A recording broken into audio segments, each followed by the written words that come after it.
귀로 보는 예능 오늘의 리뷰 시작하겠습니다.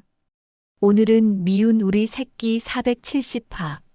김준호, 임원희가 재혼의 신들을 찾아간 이야기 전해드리겠습니다.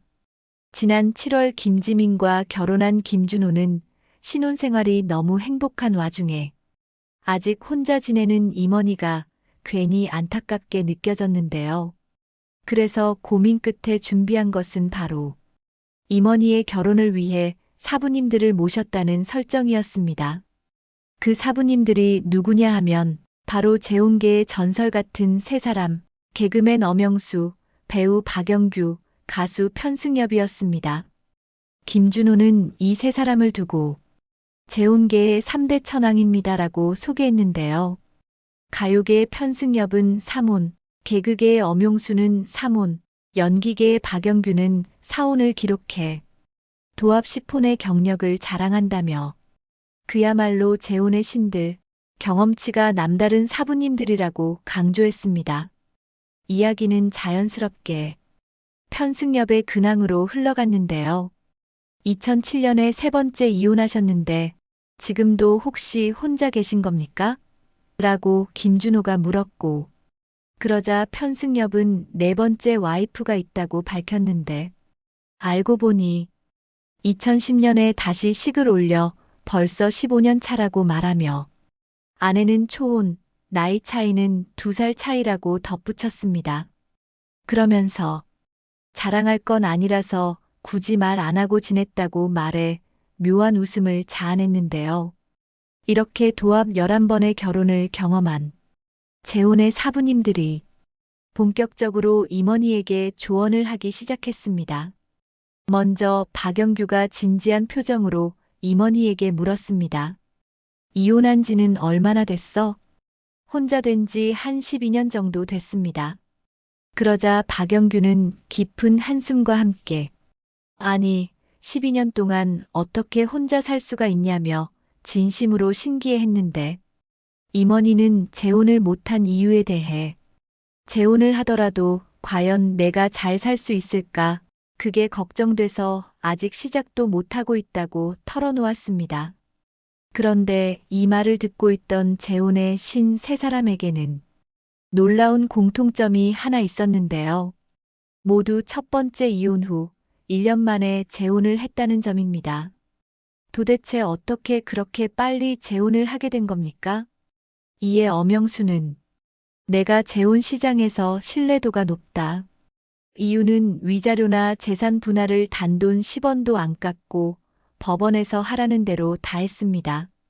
재혼 시장의 신뢰도가 높다는 말에 스튜디오와 현장이 동시에 웃음이 터졌는데요.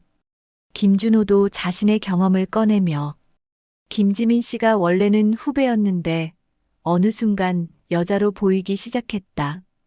그때 내 마음이 이혼했던 기억은 잊어버렸고 지민이를 그냥 첫사랑처럼 느꼈다며 그만큼 마음이 가는 순간만큼은 재혼이냐 초혼이냐 같은 건 크게 의미가 없었다고 말했습니다.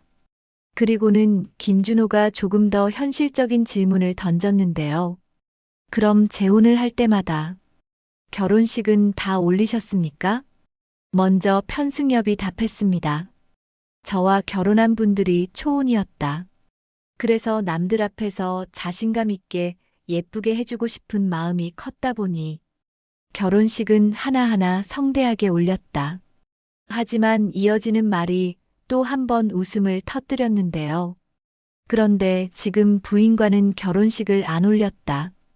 왜냐하면 전 부인들이 다 도망갔거든요. 또 도망갈까봐 식은 안 했다. 순간 모두가 숙연해지는 듯 하다가 바로 웃음이 번졌습니다. 엄용수 역시 크든 작든 결혼식을 모두 올렸는데 심지어 코로나 때는 5인 이상 모일 수가 없어서 아예 미국까지 가서 결혼식을 했습니다라고 말해 다시 한번 놀라움을 안겼습니다. 이에 김준호는 이 정도 열정은 있어야 결혼을 할 수 있다며 옆에 임원희를 슬쩍 쳐다보며 한마디 보탰습니다. 이어서 이야기는 자식으로 넘어갔는데요. 편승엽은 첫 번째 아내에게서 딸 둘, 아들 하나, 세 번째 아내에게서 딸 둘, 총 5명의 자녀가 있다고 했습니다. 며칠 뒤면 아들 결혼식도 앞두고 있다고 하자. 그러면 전 형수님을 결혼식장에서 마주칠 수도 있는 겁니까? 라고 물었는데요. 편승엽은 조금은 단호한 표정으로 답했습니다. 이혼하면서 제가 양육권을 갖고 왔는데 이혼 후로 아이들이 엄마를 본 적도 없고 이제 30년이 지나 각자 가정을 꾸린 상태입니다. 그래서 서로 만난 적도 연락한 적도 없습니다. 조용해진 분위기 속에서 엄용수의 자녀 이야기로 이어졌는데요. 엄용수는 사남 2녀를 뒀다 말하며 전처와 낳은 아이도 있고 가슴으로 낳은 자식도 있다고 했는데 가슴으로 낳은 자식이라는 말에 주변이 의아해하자 엄용수가 차분히 설명했습니다.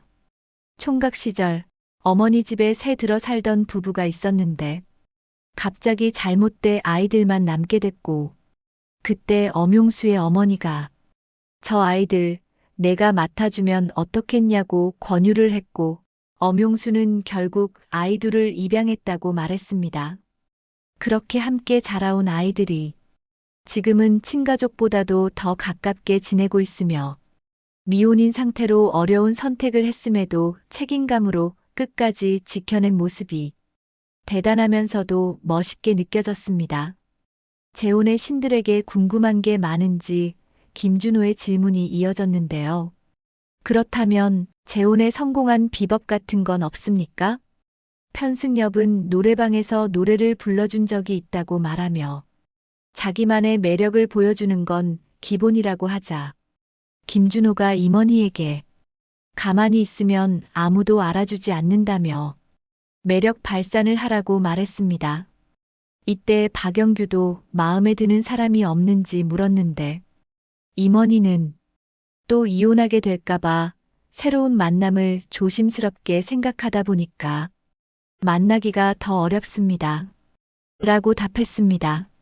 그러자 박영규가 갑작스러운 질문을 하나 했는데요. 자만추가 뭔지 아십니까? 자연스러운 만남 추구가 아닌 자신 있는 만남을 추라이해라. 이 말을 듣자 임원희는 어딘가 번쩍 깨달은 듯한 표정을 지었습니다. 박영규는 이어서 여러 가지를 복잡하게 생각하지 마라. 가지고 있는 마음을 상대에게 있는 그대로 전하고 벌어질 일에 대해 미리 두려워하거나 염려하지 말고 자신감 있게 한번 가봐라. 그러자 임원희는 사실 저도 그렇게 해본 적이 있는데 상처를 너무 많이 받았다고 말했는데요. 그러자 박영규는 단호하면서도 따뜻하게 말했습니다. 그런 생각이 들 때 포기하면 안 된다. 그때부터가 시작이라고 생각하고 다시 한번 열심히 해보는 거다. 하지만 엄영수는 또 다른 관점을 내놓았습니다. 저는 뭐 선물을 크게 한다거나 편지를 자주 준다거나 그런 게 없었고 그냥 만나서 즐겁게 얘기하고 그 시간을 반복하다 보니 결혼 날짜를 잡고 있더라. 억지로 밀어붙이지 말고 물 흐르듯 자연스럽게 이어지는 만남이 결혼까지 가는 길이다. 이렇게 서로 다른 의견이 쏟아지자 임원희는 머리가 터질 것 같다. 고 말했는데요. 진심으로 혼란스러워 보이면서도 한편으로는 웃음이 나는 순간이기도 했습니다. 연예계 재혼의 신들과의 만남, 과연 임원희에게 진짜 도움이 되었을까요? 답은 시간이 지나야 알 수 있겠지만 직접 겪어본 사람들이 들려주는 실수와 후회, 그리고 다시 시작한 이야기들은 가볍게 웃고 넘길 예능 같으면서도 무언가를 망설이는 우리에게 묵직한 용기가 되어줄 때가 있습니다. 우리 모두에게도 그리고 임원희 씨에게도 언젠가 마음 편히 기댈 수 있는 좋은 짝이 찾아오기를 바라면서 오늘 이야기는 여기서 마무리하겠습니다.